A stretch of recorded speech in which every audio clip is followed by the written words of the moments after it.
नमस्कार, मेरा नाम है शुभम गुप्ता और आप देखना शुरू कर चुके हैं वीके न्यूज़। इस वीडियो में हम बात करेंगे पश्चिम बंगाल की उस राजनीतिक आग की जो ममता बनर्जी की सत्ता को चारों तरफ से घेर चुकी है। जैसे जैसे 2026 के विधानसभा चुनाव नज़दीक आ रहे हैं, वैसे वैसे ममता दीदी की नींद ही उड़ी जा रही है। एक तरफ हुमायूं कबीर जैसे पूर्व सहयोगी ने बाबरी मस्जिद की नकल बनाकर मुस्लिम वोट बैंक में सेंध लगा दी है, दूसरी तरफ चुनाव आयोग की एसआईआर प्रक्रिया ने फर्जी वोटरों की सफाई शुरू कर दी। वो वोटर जो ममता की सत्ता की रीढ़ थे, रोहिंग्या, घुसपैठिए, ममता के मेहमान, अब इन मेहमानों की घर वापसी की तैयारी शुरू हो गई। लेकिन सवाल ये है कि क्या ये ममता की तुष्टीकरण की राजनीति अब उल्टी पड़ रही है? क्या वोट बैंक की ये दीवार ढहने वाली है? क्या ममता बनर्जी जो कभी बंगाल की दीदी कहलाती थी, अब अपनी ही बनाए जाल में फंस चुकी है? आज हम आपको इन सारे सवालों के जवाब देंगे, तथ्यों को देखेंगे और जानेंगे कि आखिर बंगाल में ये सियासी जंग कहाँ जा रही है। तो चलिए शुरू करते हैं। सबसे पहले आपको बता दें कि ममता बनर्जी की सरकार अब पूरी तरह से घिर चुकी है। हुमायूं कबीर जो कभी टीएमसी के दाहिने हाथ थे, अब ममता की आंखों में किरकिरी बन चुके हैं। दिसंबर 2025 में टीएमसी से निलंबित होने के बाद उन्होंने जनता उन्नयन पार्टी बनाई, मुर्शिदाबाद में बाबरी मस्जिद की कॉपी बनाने का ऐलान किया, 6 दिसंबर को उसका शिलान्यास भी कर डाला, 11 फरवरी से इसका निर्माण भी शुरू हो चुका है। 11 एकड़ में इस मस्जिद को बनाया जा रहा है, जिसमें 12,000 नमाजी एक साथ नमाज पढ़ सकेंगे। इस मस्जिद को बनाने में 50 से 55 करोड़ का खर्च बताया जा रहा है। कबीर कहते हैं कि ये मुस्लिमों का हक है, लेकिन ममता के लिए ये सिरदर्द है। कबीर ममता पर आरएसएस से संबंध का आरोप लगाते हैं, मुस्लिमों को भड़काते हैं कि टीएमसी अब उनकी नहीं है। मुर्शिदाबाद में 70% मुस्लिम वोटर हैं और अब कबीर पदयात्रा निकालने जा रहे हैं, जिसको बाबरी यात्रा भी कहा जा रहा है। और ये सब हो रहा है ममता के वोट बैंक को छलनी करने के लिए। एक अनुमान के मुताबिक कबीर के इन एक्शन से 30 से 35% मुस्लिम वोट जो है वो बिखर सकते हैं। लेकिन इतना सब होने के बावजूद ममता दीदी चुप क्यों बैठी हुई? क्योंकि कबीर को रोकना अब आसान नहीं। अगर उन्होंने ज़्यादा सख्ती की तो मुस्लिम वोट और नाराज़ हो जाएगा, और अगर छोड़ा तो कबीर और मजबूत हो जाएंगे। ममता की ये दुविधा उनकी तुष्टीकरण की राजनीति का नतीजा है। सालों से उन्होंने वोट बैंक को पाल पोस कर रखा, अब वही वोट बैंक विद्रोह कर रहा है और दीदी को दूसरा झटका लगा है चुनाव आयोग से।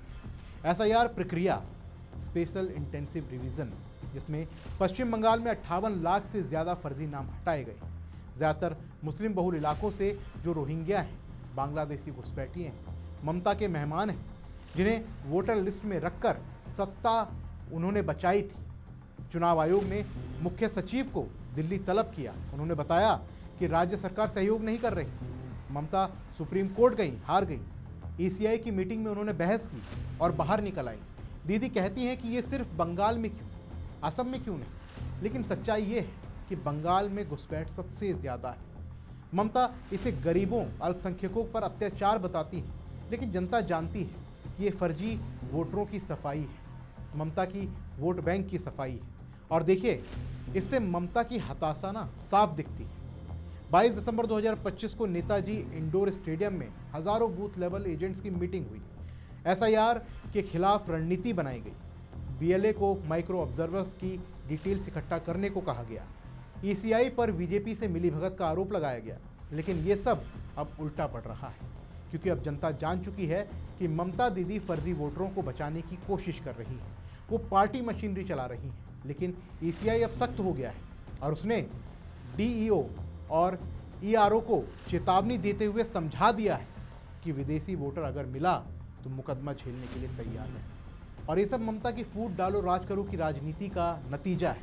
मुस्लिम वोट एक तरफ, हिंदू वोट दूसरी तरफ। लेकिन अब मुस्लिम वोट भी बिखर रहा है। कबीर की पार्टी का लेफ्ट से संभावित गठबंधन की बातें लगातार सामने आ रही हैं और हिंदू वोट तो है ही बीजेपी की तरफ। और इसका कारण है सरस्वती पूजा पर मूर्ति पूजा बंद करने जैसे बयान देना, फिरहाद हकीम के जमाते इस्लामी वाले कमेंट करना, ममता का बीजेपी का धर्म गंदा वाला बयान देना, आरजी कर scandal, corruption, law and order fail और एंटी इनकम्बेंसी, इस सब का कारण है। देखिए, इस समय बीजेपी दीदी पर हमलावर है। शुभेंदु अधिकारी कहते हैं कि सत्ता में आए तो मुगल नाम मिटा देंगे। अमित मालवीय ट्वीट करते हैं कि ममता घुसपैठियों की रक्षक है। शमिक भट्टाचार्य कहते हैं कि ममता फूट डालो राज करो की राजनीति कर रही हैं। कबीर का बाबरी मस्जिद हिंदू एकजुटता बढ़ा रहा है। एसआईआर वोटर साफ कर रहा है। और ममता की हताशा देखिए, दिल्ली में बंग भवन पर वो पुलिस से भिड़ गई, ईसीआई पर हमला किया, लेकिन जनता अब थक चुकी है। ममता दीदी की तुष्टीकरण की राजनीति अब एक बोझ बन गई है। सालों से घुसपैठियों को मेहमान बनाया उन्होंने, वोटर लिस्ट में उनके नाम डलवाए गए, अब वही मेहमान जा रहे हैं। मुस्लिम वोट कबीर की तरफ जा रहे हैं, हिंदू वोट बीजेपी की तरफ जा चुके हैं। ममता बीच में अकेली पड़ गई। उनकी गर्मा गर्म बयानबाजी, मीटिंग्स, आरोप सब हताशा है। 2026 में चुनाव है, 4 फेज में वोटिंग की तैयारी की जा सकती है और सच्चाई ये है कि ममता दीदी की सत्ता फिसल रही है। और ये सिर्फ ममता दीदी की हार नहीं, ये तुष्टीकरण की राजनीति की हार है। जब वोट बैंक के लिए देश की सुरक्षा गौण हो जाए, जब घुसपैठिए मेहमान बने, जब फर्जी वोटर सत्ता बचाए, तब जनता जागती है। बंगाल जाग रहा है, बदलाव की ब्यार बह रही है। ममता की हताशा, उनकी हार पूर्व सूचना है और ये कहानी अभी चल रही है, क्योंकि बंगाल का भविष्य सिर्फ ममता का नहीं, बंगाल की जनता का है। आपकी क्या राय है? क्या ममता 2026 में वापस आएंगी या बदलाव आएगा?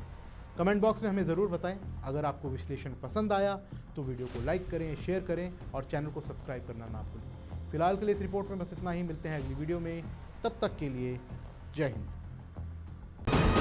वीके न्यूज, राष्ट्र के नाम।